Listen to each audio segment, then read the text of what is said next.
장동혁 대표는 이제 두 가지 특검법을 받아들이라 하면서 오늘로 닷새째 단식을 이어가고 있습니다. 그리고 이제 한동훈 전 대표는 어제 그 페이스북을 통해서 동영상 형식이긴 합니다만 사과 송구스럽다라는 이제 표현을 했고 이런 상황인데 그래서 지금 장동혁 한동훈 맞부딪히고 있는 그런 갈등이 이제 좀 잦아듭니까 아니면 어떻게 됩니까? 아닙니다. 이제 시작이죠. 시작이고. 아 시작입니까? 시작이죠. 시작이고 네. 지금 장동혁 대표의 단식이 언제까지 이어지느냐 또는 일단은 무기한이에요. 그러니까요 무기한이죠. 네. 그래서 그게 이게 제대로 단식하면 네.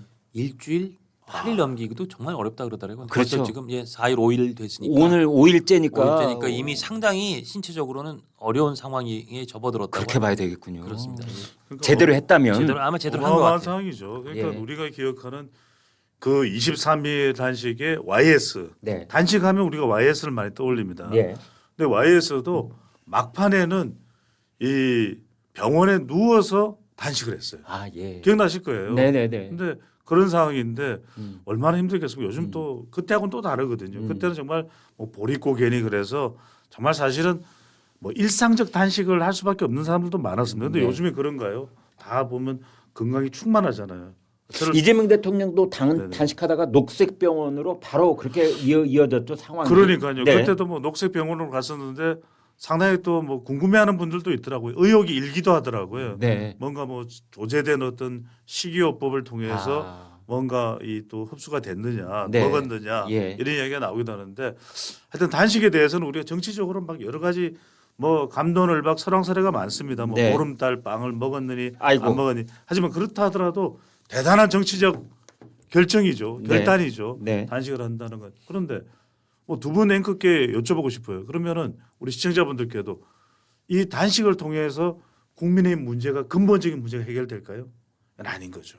뭐 일각에서는 권력 투쟁을 하고 있는 것이다. 리더십 다툼이 일어난다. 또는 개인적인 감정의 앙금이 지금 쌓여 있는 것이다. 별의별 얘기가 다 나와요. 그렇죠. 그게 다 쌓여 있는 거죠. 예. 그러니까 서로 간의 노선 방향도 다르고 네. 그다음에 서로 간의 감정의 골도 더 깊어졌고 그렇기 때문에 이게 해소되려면 이 두 가지가 다 해소돼야 되거든요. 예. 그러면은 장동혁 대표와 또 한동훈 전 대표 사이에 놓여 있는 중요한 가운데 놓여 있는 인물이 있잖아요. 누굽니까? 윤석열 전 대통령. 아. 윤석열 전 대통령에 대해서 장동혁 대표는 지금 끊는다라고 하는 발표를 못 하고 있는 것이고 아, 예. 결정을 못 하고 있는 것이고 한동훈 전 대표는 왜 손절을 안 하느냐 이걸 묻고 있는 것이고 네. 그렇다면 이 결정이 안 되면 두 사람이 손을 잡을 수 있을까요? 또 하나가 뭐냐면 바로 당원 게시판 관련인다 하더라도 감정의 골이 깊은 거죠. 네. 그러니까 한동훈 전 대표는 이렇게 당 대표가 되기까지의 이걸 이 만들어준 사람이 누구냐, 이걸 깔아준 사람이 누구냐, 봐라. 내가 당 대표일 때 이 수석 최고위원 또 사무총장 등등등해서 당 대표까지 왔지 않느냐. 한때는 정말 나의 최측근이지 않았느냐 장동혁 대표가. 뭐 어떤 신문은 소울메이트였다는 표현까지 썼더군요. 뭐 지금 와서는 근데 이제 스텝이었다. 아. 뭐 이렇게 얘기를 하고 있거든요. 그 말이 그런데 또 결정적으로 어떤 걸림돌이 되고 있어요. 장동혁 대표를 둘러싼 주변 사람들을 보십시오. 네. 주변 사람들은 제가 굳이 누구라고 이야기는 하지 않더라도 다 한동훈 전 대표에 대해서 어떤 판단과 또 기억을 가지고 있습니다. 배신자다. 이 사람 때문에 윤석열 전 대통령 이른바 윤한 갈등이 빚어졌고 결과적으로는 비상계엄으로 갔고 또 탄핵을 당한 거 아니냐. 아. 이렇게 또 해석을 하는 것이거든요. 네. 그러니까 완전히 하늘과 땅 차이 이상이에요. 근데 배 소장님은 예. 지금 이게 그러니까 장동혁 대 한동훈의 어떤 개인적인 또는 권력 구조상의 다툼이 아니라 그 차원을 이미 떠나서 국민의힘에 나아갈 길, 국민의힘의 어떤 정당으로 남을 것인가에 대한 구조적 분기점이다 이런 말씀을 하셨어요. 그렇습니다. 그래서 저는 이게 제가 조선 멤버십에도 글을 올렸는데 네. 이게 왜 사라졌죠? 상당히 클릭 수가 많았던 걸로 기억이 나는데 아, 네. 너무 좀 뭐 양쪽에서 어떤 항의가 들어왔나요? 그러니까 정당의 예. 어떤 정체성하고 직결되어 있는 문제다 이런 뜻이군요. 그렇죠. 그렇죠. 네. 이게 네. 왜냐하면 지금 두 번째 탄핵을 당했지 않습니까? 네. 예. 그러면 여기에 대해서도 어떤 이 결정을 해야 되는 거죠. 방향을 결정해야 되는 거죠. 예. 그리고 또 어떤 당이 될 거냐. 네. 말 그대로 강성 보수 지지층들을 견인하는 정당이 될 거냐. 네. 아니면은 강성 보수 지지층들은 좀 서운해하더라도 네. 좀 중도 쪽으로 외연을 확대하는 쪽으로 갈 거냐. 근데 지방선거를 앞두고 있거든요. 네. 그렇다면 저는 YS의 사례는 어떤 사례냐면 확실하게 상대방을 제압을 했거든요. 아. 그리고 외연을 확장을 했어요. 예. 그것이 가능하다면 장동혁 대표가 선택에 봄직합니다. 네. 그러니까 완전히 그러면 한동훈 전 대표와 이제 이 끊어내고 네. 다리를 이제 끊고 본인의 길을 간다 하더라도 그럼 파격적이어야 되겠죠. 완전히 파격적인 쇄신안. 그러니까 이 지금 논란과 혼란을 상쇄시키고도 남을 정도의 파격적인 장동혁 표 쇄신안이 나와야 되겠죠. 아, 가령 그 후속 조치가 있어야 된다. 그 아니 그럼요. 뜻이군요. 네. 가령 당명만 바꾸는 것이 아니라 네. 뭐 청년 이 공천 의무제도뿐만 아니라 네. 아 완전히 우리는 이 민주당을 봐라.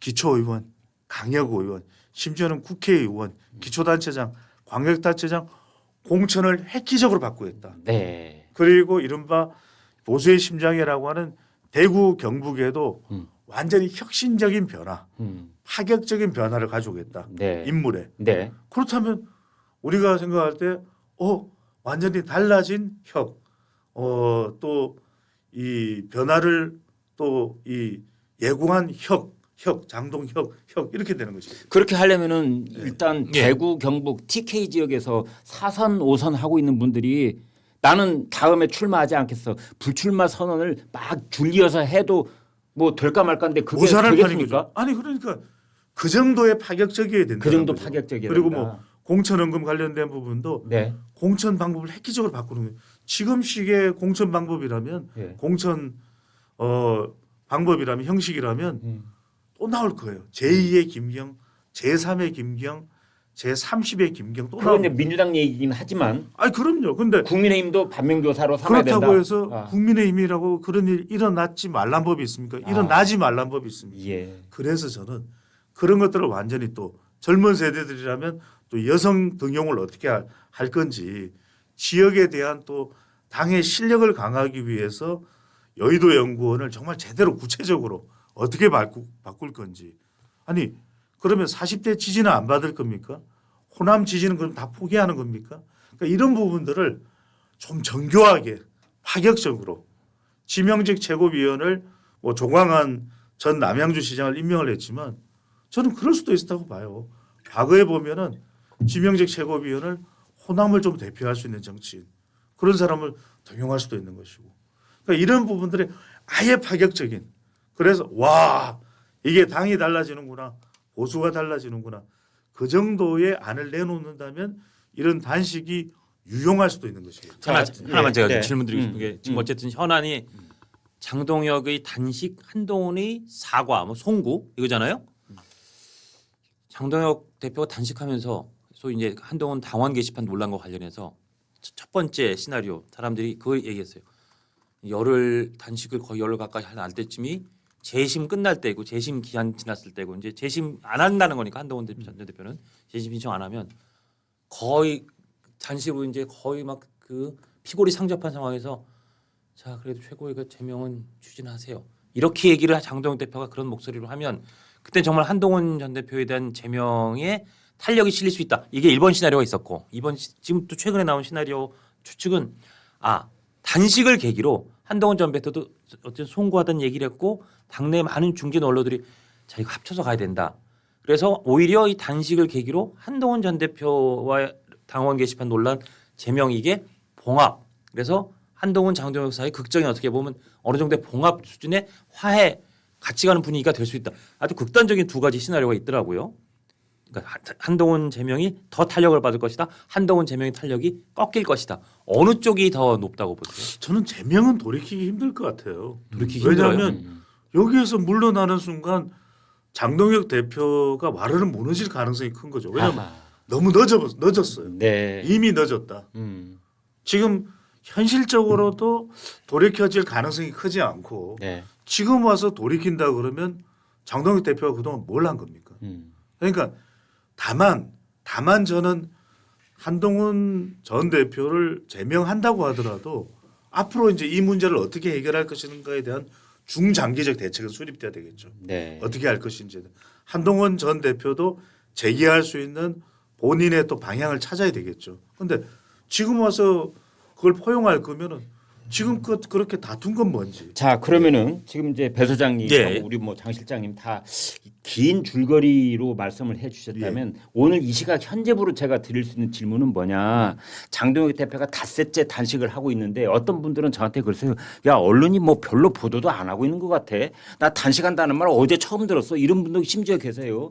이제 그래서 저 질문이 이런 겁니다. 장동혁 대표의 단식이 우리가 흔히 단식을 할 때는 소기의 목적을 거두는 것도 있지만 국면을 전환하기 위해서 단식을 하잖아요. 네. 그러면은 현재 우리 국민들의 이 빅데이터 상에 나타나는 반응으로 보건대 국면 전환의 그런 움직임이 보이는 건 사실입니까 아닙니까? 그건 사실입니다. 국면 전환 효과는 분명히 있어요. 아 그렇습니까? 분명히 있어요. 예. 왜냐하면 장동혁 대표의 단식이라는 것이 분명히 정치적 결집 효과는 있거든요. 네. 앞서 이제 우리 장시네요. 장원준 또 국장이 말씀해 주셨던 대로 네. 지금 단식하고 있는 사람에 대해서 네. 더 욕을 퍼붓는다든지 비난을 가한다든지 어려워요. 그렇습니다. 그리고 또 지금 제1야당의 대표가 단식했기 때문에 네. 대통령도 정청래 대표도 이걸 깡그리 무시하기는 어려워요. 아, 예. 그 효과는 분명히 있죠. 네. 그러니까 첫 번째 효과는 뭐냐면 저도 통일교 특검과 공천 이 헌금 수사에 대한 탄력은 붙을 수 있다. 그 효과가 뭐냐면 지금 김병기 당 떠나겠다. 네. 김병기 재심 청구 안 하겠다. 네. 바로 그 효과예요. 음. 일단 기선 제압이 된 겁니다. 네. 그다음에 두 번째 효과는 뭐냐면 저는 윤석열 전 대통령의 지금 사형 구형 또 체포 방해 혐의에 대해서 5년형 네. 이게 얼마나 부담되겠어요. 예. 이것도 일단 드러낸 거예요. 네. 저 사람 저렇게 단식하고 있으니 어떻게 하겠느냐. 네. 또 하나 효과는 뭐냐면 한동훈 전 대표를 제명하면서 이것도 와글와글 하잖아요. 네. 당 내에서. 그리고 분명히 친 한동훈계에서는 반발이 일어날 수밖에 없거든요. 이건 뭐 불가피할 겁니다. 그러니까 그것도 부담되죠. 당대표로서는. 그런데 이걸 일단 단기적으로 모두 끌어내는 데는 효과가 있어요. 단기적으로는. 그런데 제가 이 분석도 했지만은 조선 멤버십에도 올라가 있지만은 6개월 뒤에는 어떡하냐는 거죠. 그러면 1년 뒤에는 어떡하냐. 네. 그냥 이 방식대로 그대로 고고싱 하면은 지방선거도 분명히 일정한 승리는 거둘 것이고 총선도 2028년 총선은 이제는 여소야대로 만들어낼 것이고 2030년에는 장동혁 대선 출마 그러면 정권 교체 이 시나리오일까요라는 말씀을 드리는 겁니다. 네. 그러니까 단기적으로는 효과가 있어요. 하지만 단식을 1년 365일 3년 5년 할 수는 없는 거 아닙니까? 단기적으로 봤을 때 이런 질문을 제가 연이어 좀 드려보도록 하겠습니다. 예를 들어서 과거에 상대당 당 지도부가 단식을 하면은 이쪽 당이 한번 찾아가 보는 게 예의처럼 돼 있었어요. 그렇죠. 안갈수 예를 없죠. 들어서 이번에 한병도 민주당 신임 원내대표가 오늘이나 내일쯤 로텐도홀로에 가서 이제 장동혁 단식 텐트를 안에 들여다보고 인사를 나눈다든지 두 번째로 신임 청와대 정무수석 홍익표 정무수석이 내일부터 업무를 시작한다는데 첫 번째 업무로 로텐도홀에 가서 건강 챙기시고 이만 멈추시라 얘기를 한다든지 네. 더 큰 관심은 한동훈 전 대표가 단식장에 찾아올 것이냐 여부입니다. 어떻게 보세요? 저는 일단 한동훈 전 대표는 정무적으로는 찾아가면 좋겠는데 네. 이게 큰 정치를 가는 길이거든요. 예. 한동훈계에서는 반발하겠죠. 아, 또 한동훈 전 대표 지지층에서는 하지 말라고 할 거예요. 네. 하지만 한동훈 전 대표가 결단을 내린다면 이건 또 큰 분기점이 됩니다. 지난번에 필리버스터 24시간 때는 수고했다는 말을 건넸었잖아요. 그렇죠. 근데 반응이 없었죠. 아, 근데 이제 찾아가는 건 좋은데 예, 지금 예컨대 예, 장동혁 대표가 한 20일에서 길면 한 25일까지 지금 생각을 하고 있거든요. 단식을요? 제 분석입니다. 그러면 생명이 위험해질 제 수도 있어요. 제 분석이라는 말씀을 드렸습니다. 아, 네, 네, 네. 생명이 위험해서는 안 되겠죠. 아, 예. 지금 물론 열흘 이제- 이내에 무조건 병원 실려갑니다. 정말 제대로 아, 단식. 그렇군요. 그러니까 제가 길어야라는 말씀을 네. 드렸고 어디까지나 전제는 예. 네. 그래서 뭐 제가 지금 20일까지 25일까지 단식하면서 몸상하라는 이야기가 아니라 예. 그 전에 그런 사례로 이재명 대표 당시에도 그런 또 단식을 시도한 바가 있었기 때문에 근데 한동훈 전 대표 이야기를 하자면은 한동훈 전 대표가 그러면 그걸 적어도 20일 내에는 결정을 해야 되거든요. 네. 지금 5일이 지났죠. 예. 15일 내로는 오늘부터 보름 내로는 결정을 해야 되는데 쉽지는 않을 것 같아요. 쉽지는 않을 것 같아요. 저는 한동훈 전 대표는 하면 좋겠지만 현실적으로 어렵다. 그다음에 홍익표 정무수석은 내일 간다. 네. 내일 간다. 내일 간다. 내일 가는 이유는 뭐 때문인지 아십니까? 네. 21일 기자회견이 있거든요. 대통령 기자회견이 있거든요. 아 맞아요. 기자회견이 있어. 수요일 기자회견이 있기 때문에 네. 적어도 원래 이 신임 정무수석이 인사를 하러 다닙니다. 네. 집권 여당부터 또 이제 야당까지. 그러니까 모레 수요일 날 있을 이재명 대통령은 신년 기자회견인 거죠. 맞습니다. 네. 신년 기자회견이니까요. 네. 내일 좀 간다. 그다음에 이때 이제 한병도 원내대표와 같이 갈 수 있고 민주당 원내대표? 같이 갈 가능성이 열려 있다. 아. 그래서 한병도 원내대표도 이김에 가는 게 낫거든요. 네. 그래서 한병도 원내대표도 내일 음. 홍익표 정무수석과 함께 가는데 정청래 대표는 안 갑니다. 아. 정청래 대표는 만약에 왜 그러냐면 지금 민주당에서는 이게 단식 쇼라고 이야기를 하고 있거든요. 네. 그래서 당장 정청래 대표가 나서기는 어렵죠. 왜? 정청래 대표는 지금 1인 1표제 가지고도 수세에 좀 몰려 있는 상태거든요. 예. 네. 자칫 이렇게 되면은 당위적으로는 우리가 정무적으로는 가는 게 맞죠. 그래도 원래 당 대표가 하면 당 대표가 그 단식장 방문하고 하는 게 그동안은 정치 약간 불문율 같은 게 있었죠. 네. 원내대표가 단식하면 또 상대당 원내대표가 가고 하는 게 약간의 프로토콜 같은 게 있었으니까 네. 원래대로는 정청래 당 대표가 그래도 가서 손 한번 잡는 게 맞긴 맞아요. 네. 정무적이고 당위적으로는 가야 되는데 네. 지금 정청래 대표는 단식 쇼라고 또 이제 이야기를 하고 있는 상황이기 때문에 네. 또 그리고 자기 지지층들한테는 아직까지도 지금 이 1인 1표제 관련해서 논란이 벌어지고 있고 공격당하고 있는 상황이거든요. 네. 여기에 떡하니 정청래 대표를 찾아가는 그런 정치를 해버리면 네. 이건 타격을 받을 거예요. 정청래 대표. 그래서 정청래 대표는 안 갈 것이다. 다만 장동혁 대표가 쓰러져서 병원에 입원하는 상황이 되면 네. 그게 뭐 녹색병원은 아닐 테니까 무슨 뭐 연두병원이든지 뭐 하여튼 뭐 초록은 아니겠죠. 예. 그러면 하여튼 뭐 이거 노란 봉투 때문에 안 될 테고. 아유 어렵네 이게. 네. 색깔을 여기도 모르고. 성모병원이 성모병원, 거의 성모병원. 성모병 제일 크잖아요. 이게 병원으로 가게 되면 네. 그러면은 찾아가겠죠. 왜냐하면 그건 인지상정상 네. 병원에 입원해 있는데 안 간다 그러면은 네. 그는 굉장히 야박한 사람이 돼버거든요. 네. 몰지각한 사람이 돼버려요. 그때는 정청래 대표도 갈 것이다. 아. 순서상으로 따지면.